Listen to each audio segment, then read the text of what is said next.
On avait menti à mon papa. On a dit non, quand il part là-bas, il peut payer ses frais de scolarité et tout. Donc, mon papa avait déjà payé un an avant que je n'arrive ici. Une fois que que je suis arrivé, il a dit, bon, ok, je vais rien t'envoyer maintenant, tu vas te débrouiller. Tu imagines, je suis venu dans un pays où je ne connais personne, mon gars. Juste avec mon argent de poche, j'étais seul, mon argent de poche est fini. Tu vois, non? Le loyer, ça s'est accumulé plus de $2000 sur moi.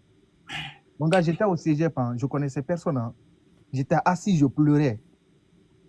C'est pourquoi l'autre gars qui vient de descendre tout de suite, quand il a dit qu'il disait à l'autre fille de pleurer, que c'est important et tout, mon gars, c'est réel. Quand tu veux pleurer, il faut pleurer. Libère-toi.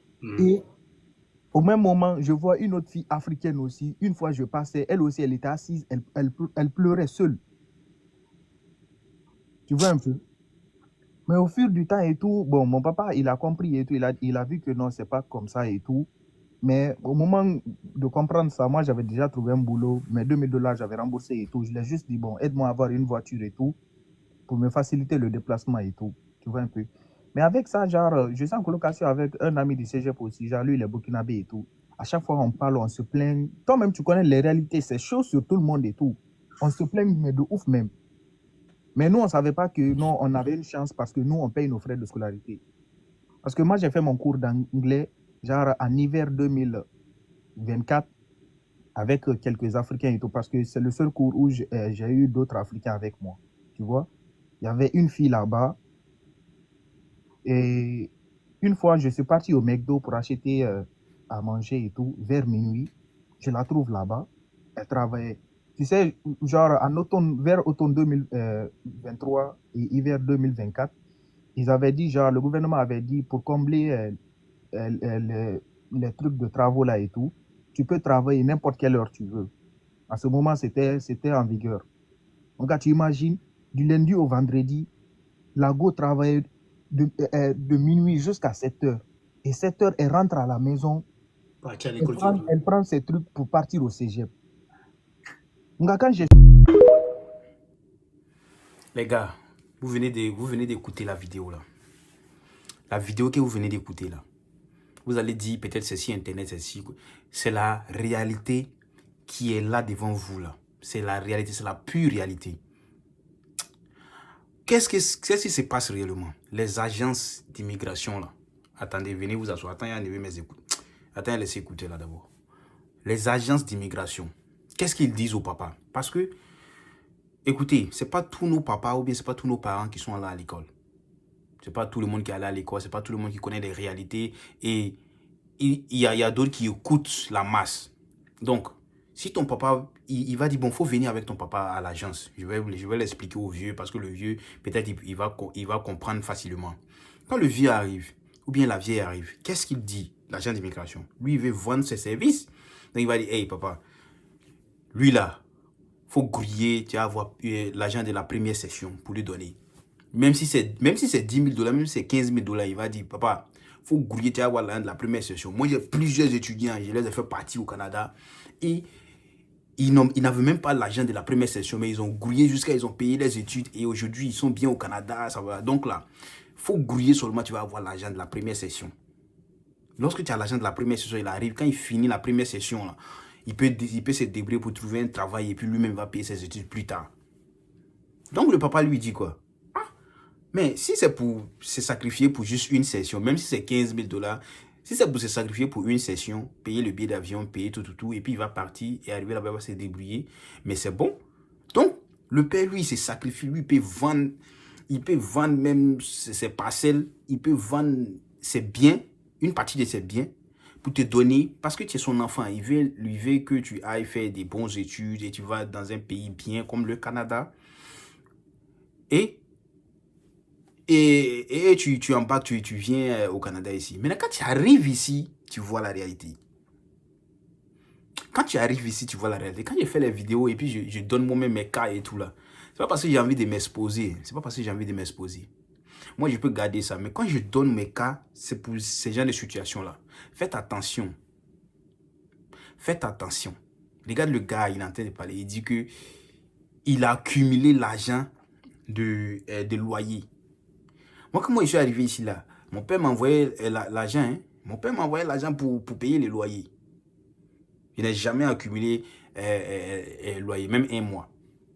Parce que quand moi je suis arrivé, il a dit, moi, il n'a pas encore eu de travail pour pouvoir payer le loyer et tout. Donc, il faut m'envoyer l'argent, moi, je vais payer le loyer.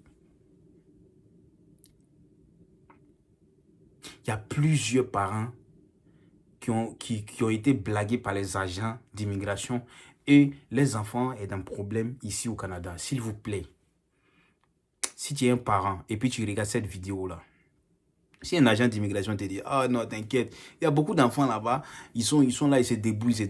Quand ils vont arriver là-bas, ils vont chercher un travail de 20 heures de l'heure. Ou bien, moi j'étais petit là-bas, ils vont l'accueillir là-bas, ils vont lui trouver un travail qui paye 20 heures de l'heure. Vous savez combien de temps j'ai fait pour avoir un travail qui me paye 20 heures là? Parce que je travaille de nuit là. Vous savez c'est combien de temps j'ai fait? Et puis même si c'est ça même, tu vas payer scolarité de combien? Les gars, pardonnez, soyons réalistes. Hein? On sait qu'on veut vendre nos services et tout. Moi-même, je peux ouvrir un cabinet tout de suite là, puis je dis, ah, je vends un service. Je suis au Canada. Si tu viens me trouver ici, là, il va t'accueillir, je vais te trouver un travail, je vais te faire tant.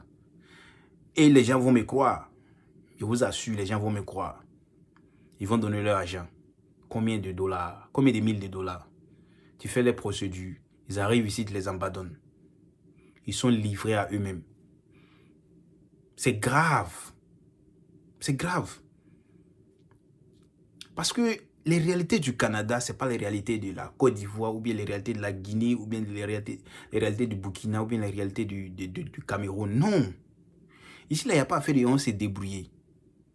En Côte d'Ivoire, si ça ne va pas, tu peux aller chez l'oncle. Tu vas manger, tu vas dormir, tu vas faire tout. Tu vas te promener dans sa maison. Tu seras impoli si ses enfants, tout ça là. Souvent, même tu fais un politesse sur lui et puis ça va pas quelque part. Ici, là, il n'y a pas ça. Ton ami, même, il te bêche 2 semaines, là, il commence à te regarder, tu es champion, c'est comment? Faut faire, tu vas te chercher maintenant, ou bien il faut commencer à participer. Ou bien on partage les charges. C'est comme ça. C'est pas parce qu'il est méchant, mais c'est la réalité. C'est pas parce qu'il est méchant, hein, mais c'est la réalité. La vie est chère. La vie coûte cher. La vie coûte cher au Canada. Donc ne blaguez pas les parents pour dire non, cherche seulement l'argent d'une session et puis tu donnes. Et quand arrivé là-bas, il va se débrouiller. Quand moi je le regarde là, je sais que c'est quelqu'un qui est vraiment battant. Tout ce qu'il a dit là, il a expérimenté ça. Hein. Quand je regarde ton enfant là, je sais que c'est quelqu'un qui est battant. Il sait qu'il ne va pas arriver là-bas pour dormir. C'est quelqu'un qui est battant. Lui-même, il n'a jamais mis pied au Canada ici. Il n'a jamais mis pied à l'aéroport de Montréal. Là. Mais lui, il connaît tous les couloirs. Il connaît tous les couloirs. Non, t'inquiète. Lui, là, quand il le voit, quand il va arriver comme ça, là, il va faire ça, il va faire ça, il va faire ça. Et puis, étant là-bas, moi-même, je vais rester ici pour le guider. Tout ça. Arrêtez un peu, s'il vous plaît. Ayaki. Go. Sabari. Pardonnez. Arrêtez un peu de blaguer les parents. Parce que le parent, lui, il est déjà figé. Lui, s'est dit, mais attends, lui, là, peut-être, mon fils veut m'arnaquer de l'argent. Ah, parce que l'agent d'immigration a dit ça devant ton père. L'agent d'immigration a dit ça devant ton père. Ton père va dire, attends, lui, il croit qu'il est malin. Il a fait que j'ai vendu mes biens ici, il n'est plus rien. J'attends qu'il réussisse pour venir me sortir dans la galère. Et puis lui, il me dit que ça ne va pas, que d'envoyer l'argent. Ton papa, mais il ne va plus te croire. Ton papa, mais il ne va plus te croire. Donc, c'est mieux de dire la vérité. Tous ceux qui sont ici et puis sont dans les difficultés, là, dites la vérité à vos parents. Au moins, là, ils vont conseiller leurs amis qui veulent faire venir leurs enfants ici. Tu vois, dites la vérité à vos parents. Ne cachez pas. Ne soyez pas trop fiers. Non, mes parents, ils vont être 5. Non, dites la vérité. Parce que si tu jailles ici, là, je ne vais pas utiliser les mots, il ne faut pas YouTube va me sanctionner. Si tu jailles ici, là, tes parents, ils vont pleurer, ça va les faire plus mal. Ils vont transférer ton corps là-bas et puis c'est fini. La vie continue. Dis la vérité, ça ne va pas. Aidez-moi. Aidez-moi. Cherchez l'argent là-bas, envoyez-moi, je vais faire ce qu'il y a à faire. Sinon, ça ne va pas. Ah bon, attendez, salut. Merci d'avoir regardé cette vidéo. J'espère que tous ceux qui aspirent à envoyer leurs enfants au Canada ici, ou bien tous les parents qui aspirent à venir ici, à envoyer leurs enfants à l'étranger, prennent conscience qu'à l'étranger, c'est cher. Surtout en Occident, c'est cher comparé à nos différents pays. Donc, préparez-vous financièrement. Il faut avoir du cash. Il faut avoir l'argent pour envoyer ton enfant ici. Sinon, ton enfant va venir ici et puis il va venir manger la haisse ici. S'il vous plaît. Merci. Et n'oubliez pas de vous abonner à la chaîne, partager la vidéo et on est toujours ensemble. Likez la vidéo aussi. Peace out.